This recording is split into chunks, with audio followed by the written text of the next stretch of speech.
جنات چڑھ جائیں تو کیسے بھگائیں؟ اگر کسی پر جنات سوار ہو جائیں تو اس کا علاج کیا ہے؟ کیا تعویذ پہننا صحیح ہے؟ محمد فائق بھوپال سے. دیکھیے اگر ایک جن سوار ہو جائے تو اس کا علاج تو آسان ہے. 2 جنات سوار ہو جائیں نا تو پھر آپ ان سے کہیں بھائی ڈبل سواری ممنوع ہے لاک ڈاؤن کی وجہ سے. آج کل یہ بڑا اچھا موقع ہے. تو جن سوار ہو جائے نا تو دیکھیں اس کا علاج تعویذ پہننا بھی ہے, اگر جائز تعویذ ہو جائز ہے, لیکن یہ کہ بہتر یہی ہے کہ صرف سنت رقیہ پر اکتفا کیا جائے. سنت رقیہ کیا ہے؟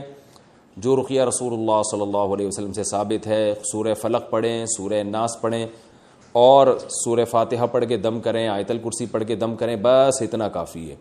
جنات کو جتنا زیادہ لفٹ کرائیں گے نا, جتنا ہوا بنائیں گے, تو یہ ڈبل سواری کی پرواہ بھی پھر نہیں کریں گے, یہ لاک ڈاؤن کی پرواہ بھی نہیں کرتے. یہ ذہن میں رکھیں آپ. تو زیادہ ان کو ہوا نہ بنایا کریں. آپ کے کسی ریلیٹیو پر جن آیا ہوا ہے, بس آپ وضو کریں, آیت الکرسی پڑھ کے دم کریں اس کے اوپر, یا پانی پہ دم کر کے پانی کے زور سے چھینٹے ماریں اس کے اوپر. انشاءاللہ اس سے فائدہ ہوگا. فوراً فائدہ نہیں ہوتا تو مایوس نہ ہو.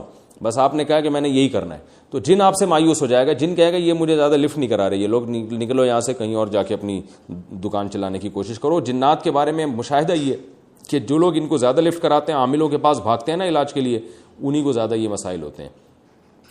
اور وقتی طور پر عامل کے پاس جانے سے فائدہ ہوتا ہے وقتی طور پر, لیکن یہ نہیں پتہ ہوتا کہ کل یہ جن جو ہے نا فلاں پر بھی آئے گا. یعنی آپ کے اور عامل کے پاس جانے سے نا یہ جن جیسے آج کل کرونا ہے نا, ہسپتال جائیں گے تو زیادہ پھیلنے کا اندیشہ ہوتا ہے, کیونکہ ہسپتال میں کرونا کے مریض زیادہ ہیں.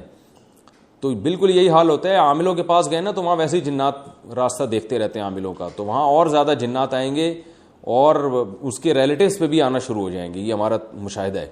اس لیے عاملوں سے دور رہیں, تمام دوائیں بچوں کی پہنچ سے دور رکھیں, اور جو ہے بس اتنا علاج کریں جو میں نے آپ کو بتایا. انشاءاللہ اللہ نے چاہا تو ٹھیک ہو جائے گا, نہیں ہوتا تو صبر کریں. سارے مسائل دنیا میں ان کا حل نہیں ہے.